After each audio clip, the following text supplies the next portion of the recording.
Hi, this is Pastor Bob Grenier from Calvary Chapel here in Visalia, California.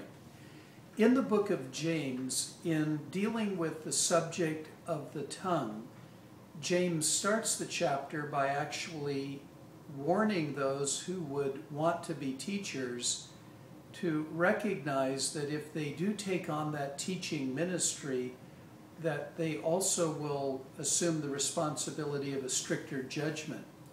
And then he explains in great detail the power of the tongue, and that is for evil.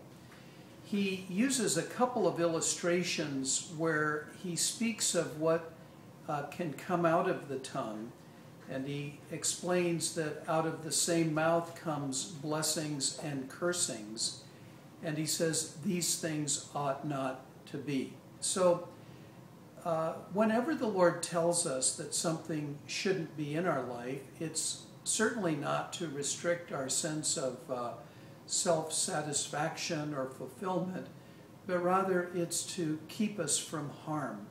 And so when the Lord speaks to us here saying these things ought not to be, it's for our own good and for the good of others. The other thing that is mentioned in James is that there ought not to be cursings against the people of God because they're made in the similitude or the image of God. He winds the chapter up by talking about the wisdom that is from above. So may the Lord help all of us this coming week to take this small member of our body, the tongue. It's so powerful, and may it be used under the power of the Holy Spirit to minister grace to those who hear us. And it's my prayer for all of us today that we would have abundant grace for today.